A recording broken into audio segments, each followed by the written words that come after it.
근데 하나님 보시기에 뭐 우리가 예뻐 보이기만 하겠어요? 좋아 보이기만 하겠어요? 근데 그럼에도 하나님은 한순간도 변함없이 저와 여러분들을 사랑하시는 분, 그분이 하나님이시라는 거죠. 조건과 자격에 상관없이 우리를 사랑하시는 분이 하나님이시라는 거예요. 우리가 그런 하나님의 사랑을 경험했다고 한다면, 그 사랑이 내 안에 아직 머물러 있다면 우리의 모습은 그 사랑에 물들게 되어 있습니다. 그래서 그런 우리가 하나님의 사랑을 입었고 그 하나님의 놀라운 사랑을 기억하고 살아간다면 우리의 삶에는 자연스럽게 사랑이신 그 하나님의 성품이 조금씩 조금씩 드러나게 된다.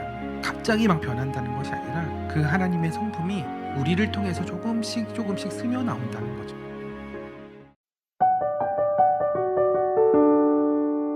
교회는 사랑을 싣고 두 번째 말씀, 사랑이 먼저다, 사랑이 먼저다라는 제목으로 말씀을 이제 나누려고 합니다. 교회라는 주제 그리고 사랑이라는 주제, 이 두 가지 주제를 같이 우리가 이제 3주 동안 말씀으로 이제 나누고 있습니다. 성경에는 이제 사랑이라는 단어가 참 많이 나오는데요. 특별히 오늘 고린도전서 13장은 사랑장이라고 불리울 만큼 사랑이라는 단어가 참 많이 언급되고 있습니다. 한번 세보니까 총 9번이 나오더라고요. 그만큼 이제 이 고린도전서 13장에서는 사랑에 대하여 아주 비중이 있게 이야기를 하고 있는데, 바울은 고린도 교회에 보내는 이 편지, 이 서신을 통해서 왜 이토록 사랑을 강조했던 것일까요? 당시 고린도 교회가 있었던 그 고린도라는 이 도시는 헬라 문화권 속에서도 가장 화려한 도시였습니다. 여러분, 세계에 3대 운하가 있죠. 파나마 운하, 수에즈 운하, 그리고 고린도 운하입니다.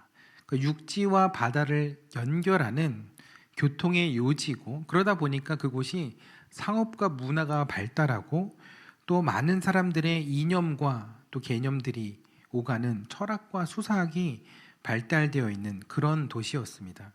그러나 이제 그런 많은 문화가 교류하다 보니까 동시에 어떤 타락과 또 우상숭배 그리고 도덕적 퇴폐가 함께 공존하는 그런 도시이기도 했습니다. 근데 그런 도시의 분위기 속에서 세워진 교회가 고린도 교회였고, 그 고린도 교회는 정말 다양한 사람들이 같이 함께 신앙생활을 하고 있었습니다. 아무래도 그런 다양한 문화 속에서 있던 다양한 부류의 사람들이 있다 보니까 그 안에서도 서로의 이해하지 못하는 갈등의 요소들이 참 많았거든요. 근데 그 다양성이라는 게 꼭 나쁜 것만은 아닌 것 같아요. 그래서 고린도 교회는 참 다양한 은사가 있었고 그 은사가 풍성한 교회였습니다.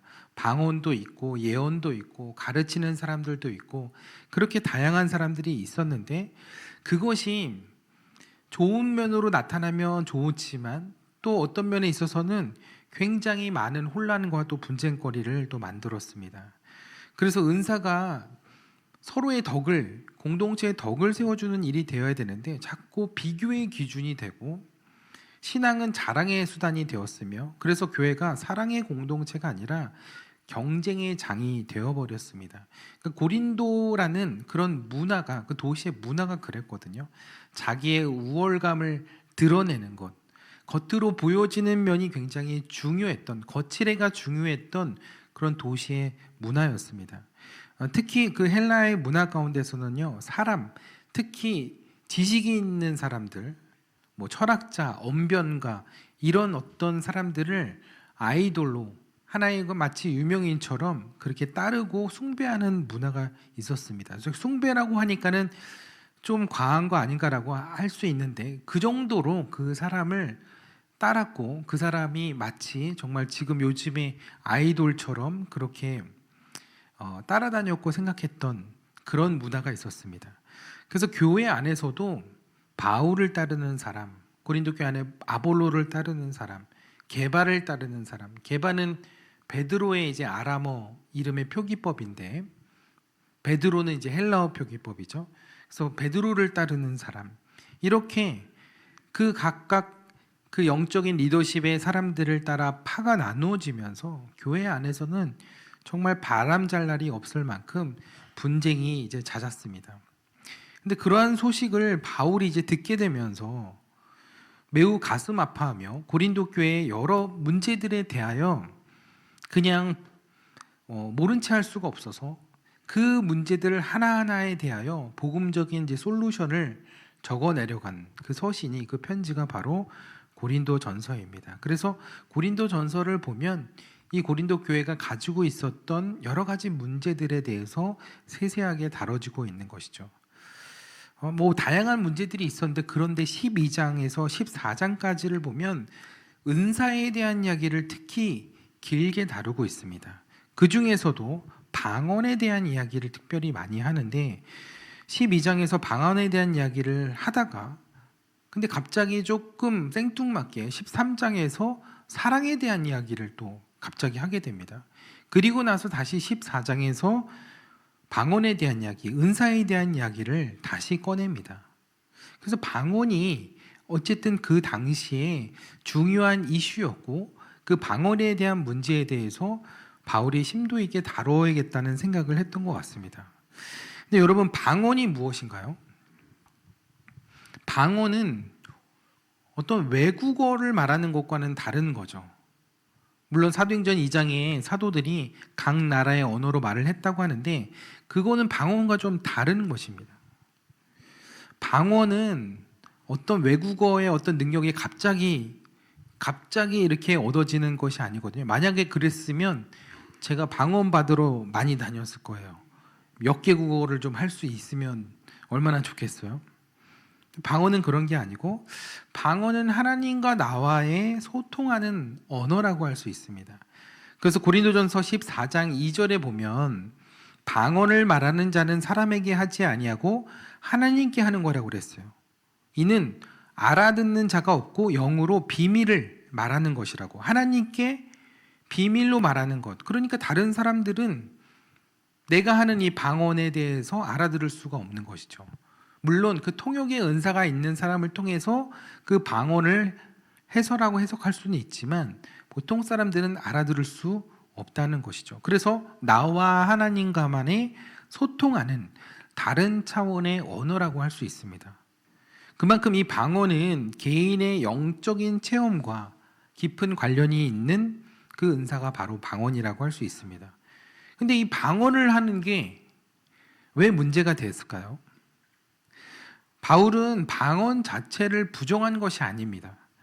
개인 기도에서 방언은 오히려 유익하다고 이야기를 했습니다. 하지만 그 방언이 사랑과 질서, 공동체의 유익이나 덕을 세우는 것보다 앞서면 그것이 문제가 되는 것이라는 것입니다.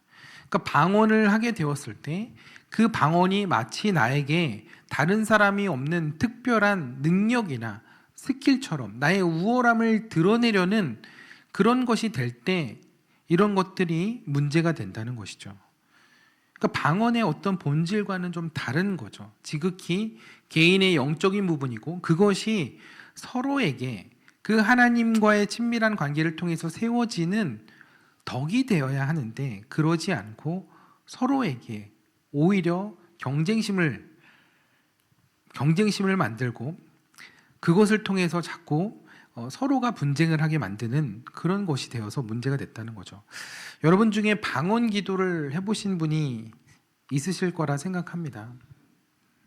근데 저처럼 감성보다는 이성이 앞선 분들은 방언을 아무래도 하기가 쉽지 않은 것 같아요. 그냥 제 생각인데, 물론 이제 본인이 그런 방언에 대한 거부감이 있어서 의도적으로 그 방언을 받지 않으려고 하는 분들도 있지만, 어쨌든 기본적으로 이 방언이라는 게 좀 저 같은 사람은 좀 받기 쉽지 않은 것 같다는 생각이 들어요. 그러니까 제가 어렸을 때 어머니를 따라 이제 기도원을 자주 다녔었는데, 그런 곳에 가면 방언하는 분들 쉽게 보잖아요. 근데 그분들이 방언하는 거 보면서 나도 저렇게 방언을 받아야겠다, 막 그런 생각이 그렇게 많이 들지 않았던 것 같아요. 그리고 게다가 거기 있는 원장님이 자꾸 방언을 받으라고, 방언을 좀 사모하라고 그러면서 자꾸 방언을 받으라고 강요를 좀 하다 보니까 오히려 막 받으라고 하니까는 오히려 안 받고 싶더라고요. 어느 날 그 원장님이 방언을 받지 못한 사람들은 자기를 따라해보라고 그렇게 얘기하는 거예요. 그래서 먼저는 할렐루야를 10번 시키더라고요. 할렐루야, 할렐루야, 할렐루야, 할렐루야, 할렐루야 이렇게. 그리고 나서는 이번에는 할렐루야를 거꾸로 해보라는 거예요. 야룰렐랄 야룰렐랄 야룰렐랄 야룰렐랄 야룰렐랄. 저니까 이 정도 하죠. 이 발음도 잘 안 돼요. 야룰렐랄 야룰렐랄 야룰렐랄. 너무 황당하지만 제가 어렸지만 얼핏 들어도 저건 아닌데 라는 생각이 들었어요. 저게 방언인가? 라는 생각이 들었어요. 여러분, 혀를 굴린다고 방언이 되는 게 아니죠. 그러니까 입으로 하는 걸 방언이라고 생각을 하니까 그 방언에 대한 오해가 생기는 거죠. 조금 전에 말씀드린 것처럼 방언은 하나님과의 은밀한 소통의 방법입니다. 그러니까 입으로 하는 게 중요한 것이 아니고요. 그걸 통해서 하나님과의 깊은 교제 속으로 들어가는 것이 중요한 거죠. 그래서 하나님과의 깊은 만남 속에서 내가 내 혀로 나의 어떤 의지와는 조금 다른 그 하나님과의 어떤 소통하는 언어가 나오는 것입니다. 저는요 24살에 방언을 받았습니다. 누가 저에게 방언을 받으라고 한 적이 없어요. 저는 그런 거를 달라고 하나님께 기도한 적도 없습니다. 근데 제가 새벽에 기도하던 중에 그 방언이 이렇게 터져 나온 거였어요. 근데 그날 그 새벽이 저에게는 굉장히 특별한 새벽이었거든요. 제 일생에 하나님을 인격적으로 만났던 그런 시간이었어요. 제가 4대째 모태신앙으로 그렇게 자라왔고 그렇게 하나님을 믿고 살아왔다고 했는데 정말 내가 하나님을 만난 그런 체험과 경험이 없는 거예요. 모태신앙들의 조금 공통점이라고 할 수 있는데 그런 체험과 경험들이 좀 많이 약한 편이죠. 그래서 내가 정말 하나님을 만났나? 내가 믿어지는 건데 내가 정말 하나님을 만났냐라고 한다면 자신 있게 대답을 못했던 것 같아요. 교회에서 그렇다고 하니까 그런 거고 성경에서 그렇다고 하니까 그렇게 자연스럽게 믿었던 것 같아요.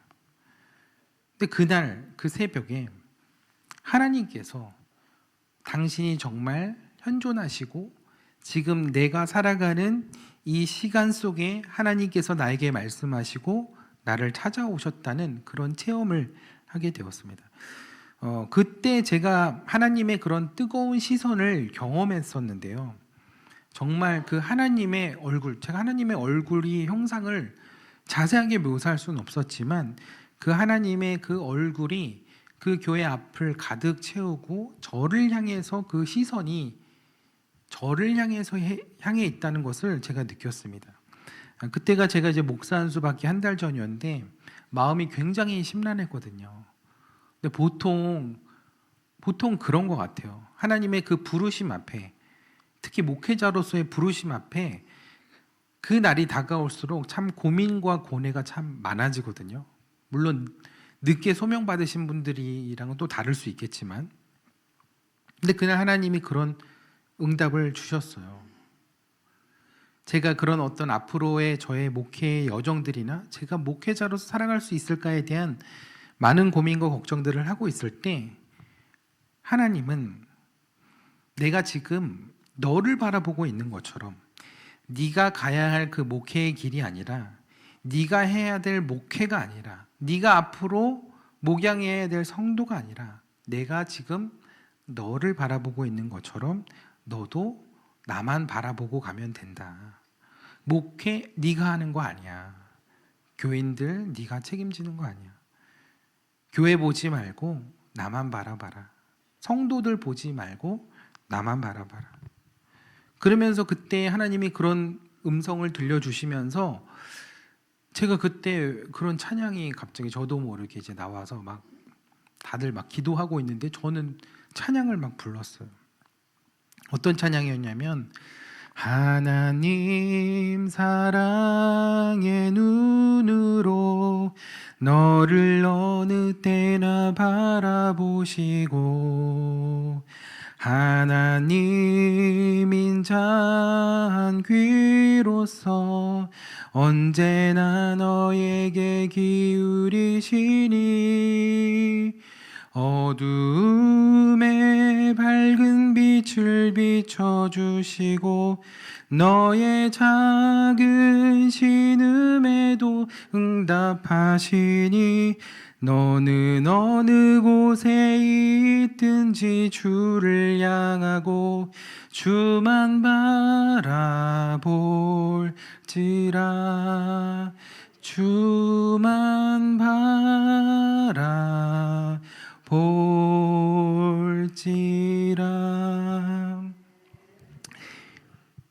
주님만 바라보라는 그 응답에 제가 그 용기를 얻어서 제가 그 목회의 길을, 그 첫 걸음을 내디딜 수 있었던 것 같아요.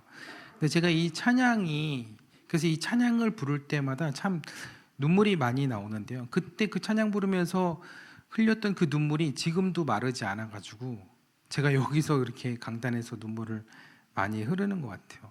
참 이상해요. 20대 이제 중반이었는데 갑자기 제가 그렇게 피도 눈물도 없던 제 성격에 그렇게 갑자기 눈물이 많이 나오고, 그 이후부터는 조금만 슬픈 드라마를 봐도 눈물을 훌쩍이는 제 자신이 너무 적응이 안 되고 너무 싫었던 그런 인생을 그렇게 그때부터 살아오게 되었는데, 저도 잘 모르겠어요.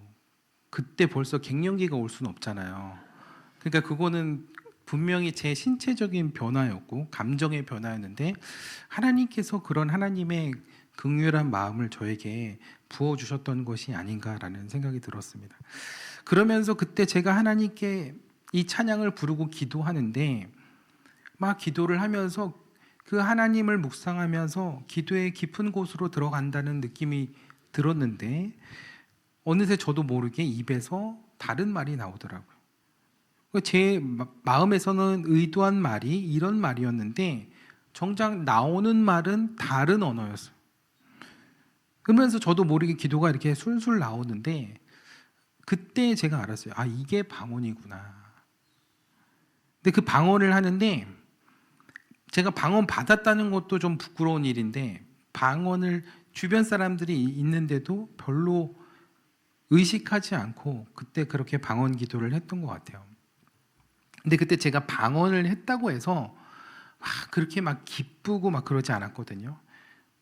제가 정말 그때가 좋았던 것은 그 시간에 그 하나님과의 친밀함 때문이었고, 그때 하나님께서 나를 향하여 나를 사랑하고 계시고 하나님께서 주시는 그 믿음과 확신 속에 제 마음의 근심과 걱정이 사라졌기 때문에 그때 그 시간이 너무 귀하고 좋았던 그 20년 전의 그 시간을 제가 그렇게 기억을 합니다. 그래서 그때 제가 방언을 한 것은 물론 저에게는 저 스스로에게는 놀라운 일이었지만 그렇게 중요한 일처럼 여겨지지는 않았습니다. 그리고 그 이후로는 제가 방언을 거의 하지 않았던 것 같아요. 방언하지 않아도 예배 속에서, 말씀 속에서, 찬양 속에서 하나님과의 깊은 만남을 얼마든지 가질 수 있다고 생각했기 때문입니다. 그러니까 방언을 하냐 안 하냐 이게 중요한 게 아니고요. 정말 중요한 포인트는 내가 그것을 통해서 하나님과의 깊은 만남을 가질 수 있느냐, 그리고 그 깊은 만남을 가진 내가 어떤 삶을 살아가느냐, 그것이 중요한 것이죠. 그래서 오늘 바울은 많은 은사들이 있어도 거기에 사랑이 없으면 아무 소용이 없다고 이야기를 합니다. 오늘 말씀 1절에서 3절을 보잖아요. 주어가 뭐예요? 다 내가, 다 나예요. 그런데 사랑이 없으면 아무것도 아니라는 것, 그건 결국 내가 아무것도 아니라는 거예요. 내게 있는 모든 것으로 구제하고 내 몸을 불사르는 그런 사랑을 할지라도 사랑이 없으면 나에게는 아무 유익이 없다고 하는 거예요. 여러분, 사랑이 무엇일까요? 저는 이 말씀을 묵상하면서 사랑이 무엇일까? 사랑에 대한 여러 정의들을 생각해 보았는데, 성경을 찾아보면서 성경에서 말하는 사랑이 이것이다라는 생각이 들었어요. 사랑은 하나님이십니다. 요한일서 4장 16절에 하나님은 사랑이시라. 사랑 안에 거하는 자는 하나님 안에 거하고 하나님도 그의 안에 거하시느니라. 여러분, 그러기에 하나님은 사랑이세요. 하나님은 사랑 그 자체시고 사랑의 본질이신 거예요. 그렇다면 사랑이 없다는 건 뭐예요? 하나님이 없다는 거예요. 그런 관점에서 오늘 말씀 1절로 다시 돌아보면 내가 사람의 방언과 천사의 말을 할지라도 사랑이 없으면 소리나는 구리와 울리는 꽹가리가 된다는 거예요. 내가 방언을 하는데 사랑이 없으면, 거기에 하나님이 없으면, 거기에 내가 하나님과의 만남이 없으면 그게 그냥 울리는 꽹가리와 같은 소음일 뿐이라는 거예요. 하나님 없이 하는 그 방언, 도대체 그 방언은 누구에게 하는 기도인가요? 그건 나를 위해서 하는 기도이거나 누군가에게 보여주려고 하는 기도겠죠. 바울이 이 방언에 대해서 이렇게 강조해서 하는 이야기가 있었습니다. 이유가 있었습니다. 왜냐하면 그 당시에 많은 우상 숭배를 하던 그 도시, 많은 신전에서 행해지던 종교 의식 중에 하나가 이런 방언이었기 때문입니다. 황홀경 속에서 나도 모르는 그 언어를 내뱉으면서 누구에게 하는지도 모르고 그냥 내 기분과 감정에 도취돼서 그렇게 내뱉는 말들. 그러면서 그 신전에서는 음란한 성행위들이 이루어지고 신이 아니라 결국엔 나를 위한 시간들로 채워가는 종교의식들. 바울은 그걸 경계한 거예요. 누굴 위해서 하는 거냐? 내 카타르시스를 위해서 하는 거냐? 내 스트레스 해소를 위해서 하는 거냐? 내 기분 풀려고 하는 것이냐? 그게 아니라는 거죠. 만약 그렇게 하나님 없는 내 기분과 내 감정만 담겨있는 기도와 방언이라면 그거야말로 소리나는 구리나 꽹가리에 불과하다는 거예요. 내용도 없이 목적도 없이 대상도 없이 입으로만 야룰렐랄 야룰렐랄 그렇게 한다고 그게 기도고 방언이 되겠냐는 거죠. 그냥 주절거리는 그 당시에 많은 신전에서 행해지던 그냥 주문에 불과한 거죠. 우리가 기도하는 이유가 무엇인가요? 내 소원 성취를 위해 기도하는 건 아니잖아요. 하나님 내 기도 제목 들어주세요. 하나님 구하면 구해진다며요. 두드리면 열린다며요. 하나님 내 도깨비 방망이가 되어주세요. 근데 기도가 그런 것이 아니라는 거 여러분 잘 아시잖아요. 기도는 하나님과의 깊은 교제와 친밀함으로 들어가기 위한 통로잖아요. 그러기에 하나님이 없이 하는 방언은 아무런 유익이 없고 껍데기일 뿐이라는 거예요. 근데 중요한 것은, 이 원리가 중요한 것은 이것이 모든 은사에 적용되고 있다는 이야기입니다. 바울은 고린도 교회 성도들이 아무리 많은 은사를 가지고 있고 아무리 많은 그 은사들을 자랑한다고 한들 거기에 사랑이 없으면, 사랑이신 하나님이 없다면 그것들은 아무 소용이 없는 것이다 라고 말하는 거예요. 근데 고린도 교인들은 자신들의 은사를 하나의 스펙으로 생각하고 하나의 스킬로 생각하면서 자기들의 우월감을 드러내기에 바빴다는 거죠. 끝나누기에 열심이었다는 거예요. 방언하는 사람과 못하는 사람, 저 사람은 방언도 못 받았나 봐. 저 사람은 기도를 많이 안 했나 봐. 성경 많이 하는 사람과 적게 하는 사람, 저 사람은 성경을 1독도 못 했대. 노래 잘 부르는 사람과 못 부르는 사람, 막 이렇게 나눠가며 나의 은사를 자랑하기에 바빴다는 거죠. 근데 그게 고린도라는 도시의 문화의 일부였던 거예요. 그리고 무슨 능력치로 경쟁하는 것처럼 그렇게 신앙의 레벨을 나누고 누가 더 잘하느니, 누가 더 많은 걸 가졌느니 따지고 있었다는 거죠. 근데 그런 그들에게 바울은 그러는 너희들 가운데 정작 사랑이 있냐는 거예요. 거기에 사랑이신 하나님이 있냐는 거예요. 그토록 자신들을 자랑하고 뽐내는 그 은사 가운데 하나님이 없다면 그건 아무 소용이 없다는 거죠.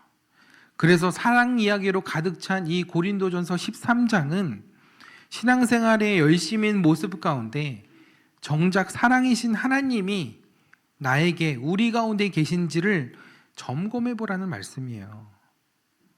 많은 분들이 오해하는데 고린도전서 13장은요 애씀과 열심으로 사랑을 실천하라는 말씀이 아니에요.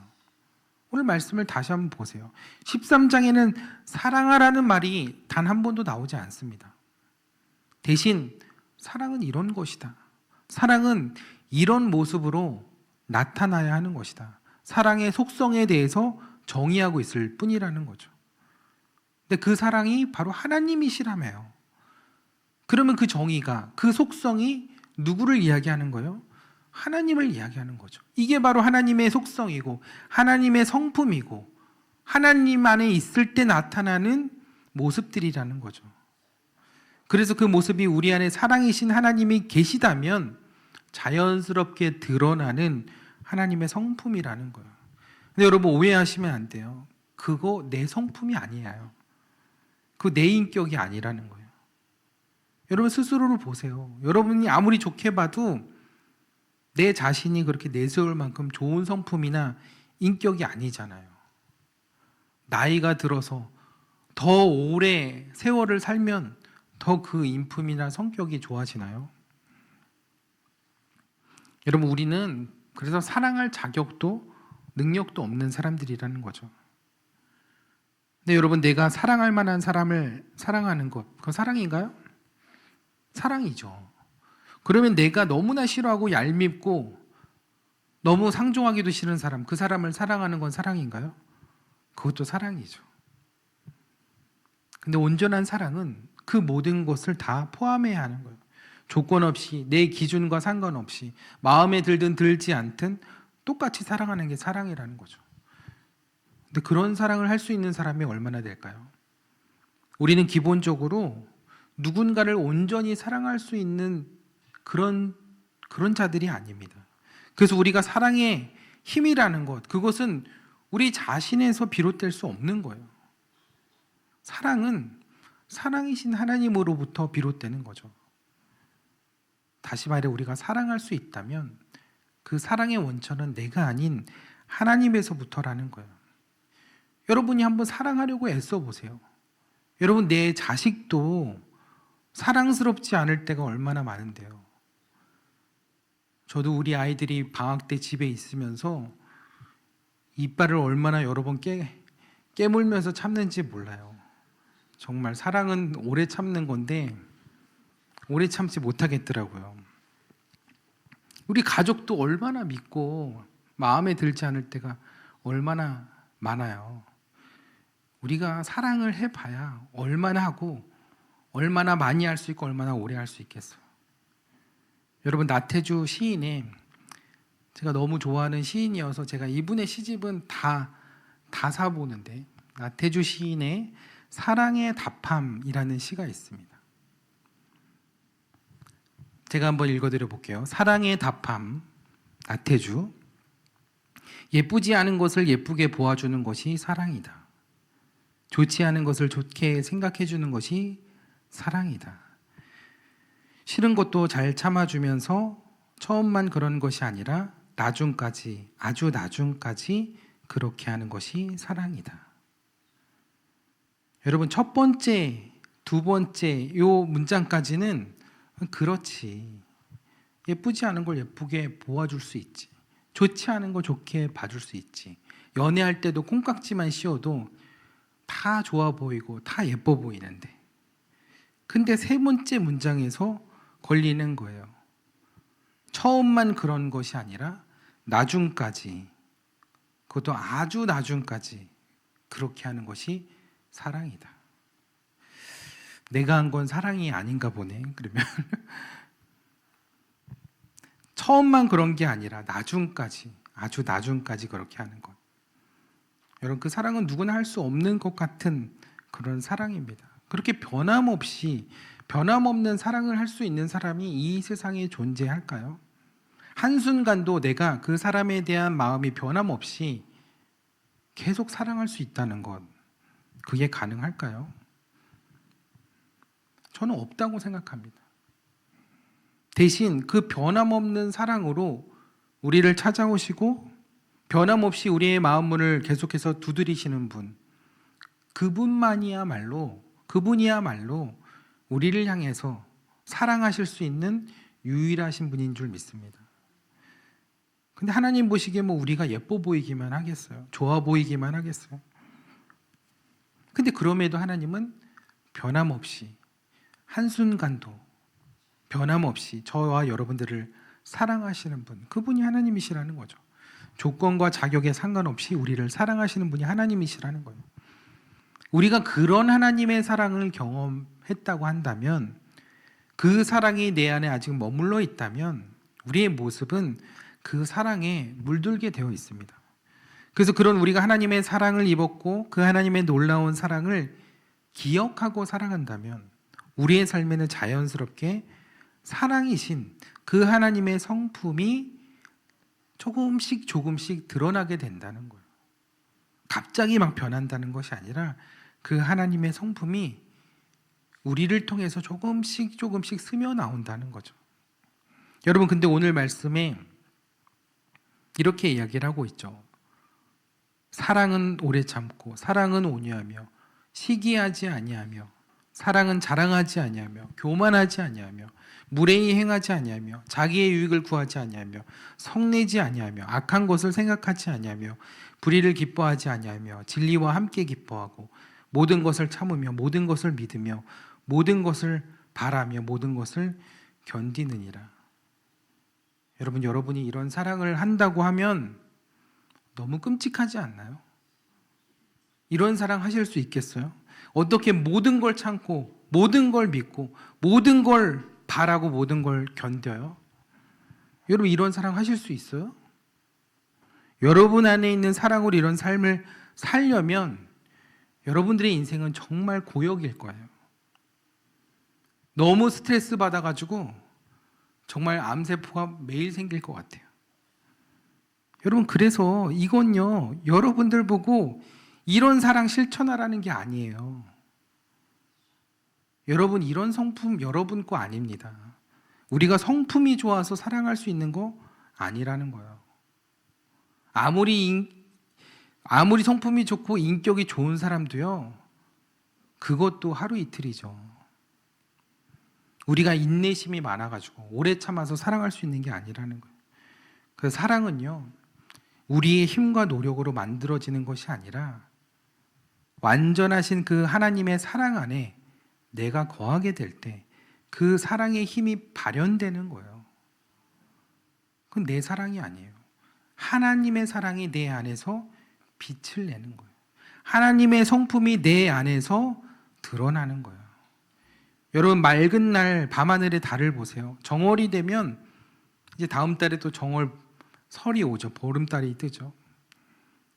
시골에 가면 그 달빛만으로도 길을 훤히 걸어갈 수 있을 정도로 달이 굉장히 밝게 빛이 납니다. 근데 여러분, 저 빛이요, 달이 스스로 내는 빛인가요? 아니죠. 달은 자체적으로 발광할 수 없는 별입니다. 그것은 달에는 스스로 빛을 만들 수 있는 에너지, 힘이 없다는 거예요. 달은 그런 활동을 하지 않는 그런 행성이에요. 그래서 달은 발광체가 아니라 반사체일 뿐이에요. 스스로 빛을 만들어낼 수 없다는 거예요. 그런데도 그렇게 밝게 빛날 수 있는 것은 태양빛을 받아서 그 빛을 반사시켜 보내기 때문이죠.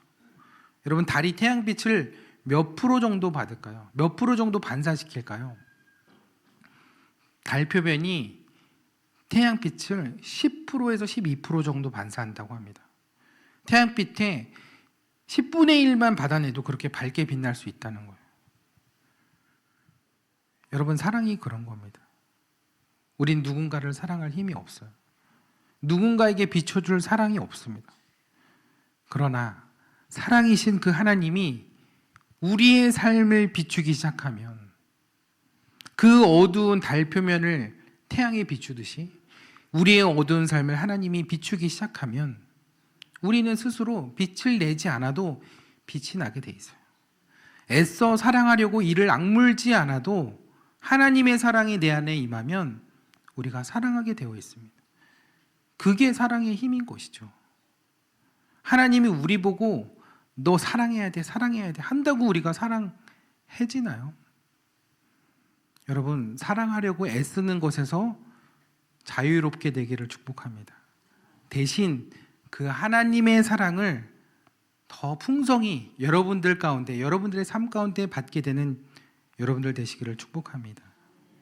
달이 태양을 바라보고 있을 때 자연스럽게 빛나듯이 우리가 하나님을 바라보고 그 사랑 안에 거하게 될 때 우리의 말과 태도와 우리의 모든 선택 속에서 그 하나님의 사랑의 빛이 비쳐나오게 될 줄 믿습니다. 그래서 오늘 말씀의 제목이 사랑이 먼저다예요. 사랑이 먼저다라는 건 내 성품과 내 성격에서 사랑을 먼저 선택하라는 게 아니라, 사랑하라는 그런 명령이 먼저가 아니라 사랑이신 하나님을 만나는 게 먼저라는 거예요. 하나님의 사랑이 먼저라는 거예요. 내 사랑이 아니라 하나님의 사랑을 내 안에 먼저 채우는 게 우선이라는 거죠. 하나님을 더 많이 아는 것보다 중요한 것은 그 하나님의 사랑을 더 깊이 경험하고 더 많이 내 삶에 채워가는 것, 그게 더 먼저라는 거죠. 그래야 우리가 누군가에게 어두운 어딘가에 그 하나님의 사랑을 비출 수 있는 거예요. 여러분, 고린도 교회가 무너진 이유는 은사가 없어서가 아닙니다. 말씀을 몰라서가 아니에요. 그들의 문제는 사랑이 먼저이지 않았기 때문이에요. 하나님의 그 사랑을 더 깊이 체험하지 못했기 때문이라는 거죠. 그래서 하나님보다 은사가 없었고, 하나님보다 은사를 더 간구했고, 공동체보다는 나의 영적 체험이 앞섰기 때문이라는 거죠. 그래서 오늘 바울은 오늘 우리에게도 그렇게 묻고 있습니다. 너희가 자랑하는 그 신앙의 자리 한가운데 정말 하나님이 계시느냐? 그 열심과 헌신과 은사 속에 사랑이신 하나님이 머물고 계시느냐? 사랑이 없으면, 하나님이 없으면 아무리 거창해 보여도, 아무리 화려해 보여도 소리만 요란한 꽹과리에 불과하다는 거죠. 그러나 사랑이신 하나님이 계시면 아무리 작고 아무리 연약하고 아무것도 할 수 없는 무능해 보이는 그런 존재여도 그 삶은 그 하나님의 사랑의 빛으로 빛나기 시작할 것이라는 거예요. 그래서 여러분, 사랑은 우리의 결단으로 시작되는 것이 아닙니다. 사랑은 우리의 성품에서 비롯되는 것이 아닙니다. 사랑은 언제나 그 출발점이 하나님에서부터입니다. 사랑의 근원이시고 사랑의 본질이신 그 하나님, 우리가 오늘 이 예배의 자리에서 다시 한번 그 사랑이신 하나님을 바라보게 되기를 축복합니다.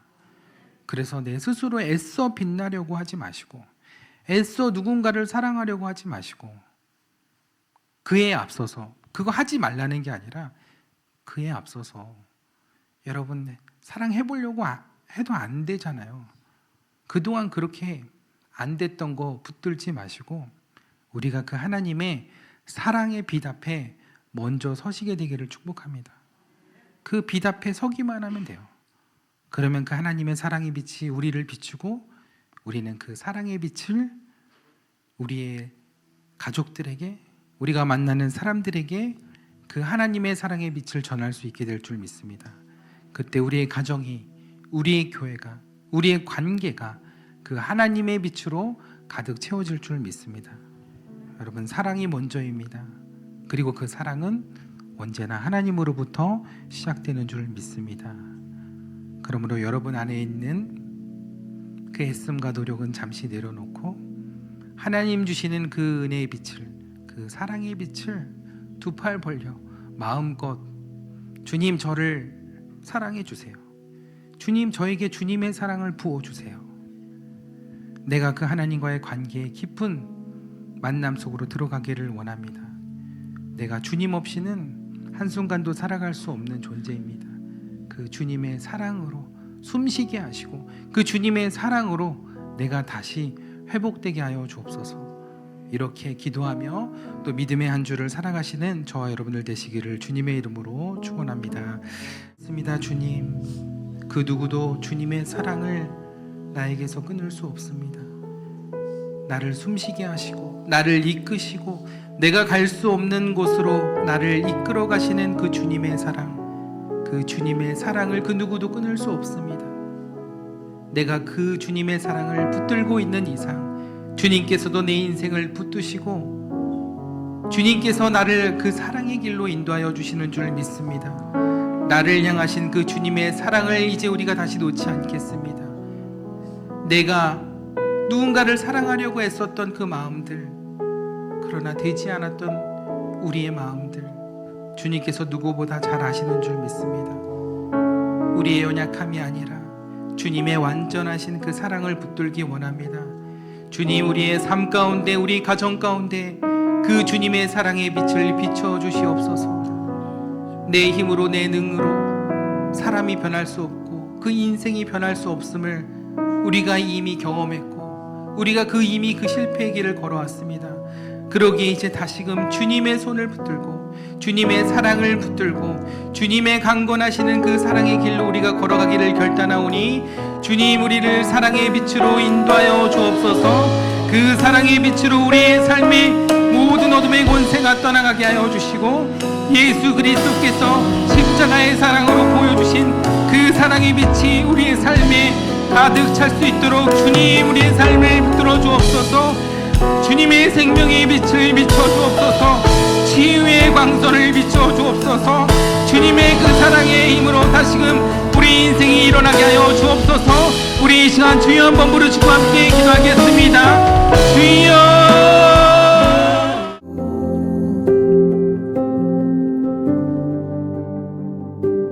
When I wake, I know you are with me. In the dark, I can almost see you clearly. Every day, you're singing over me. Like water, my love runs free. Oh, there is nothing like your love. There is nothing and no one above. Oh, come be with us, Holy One.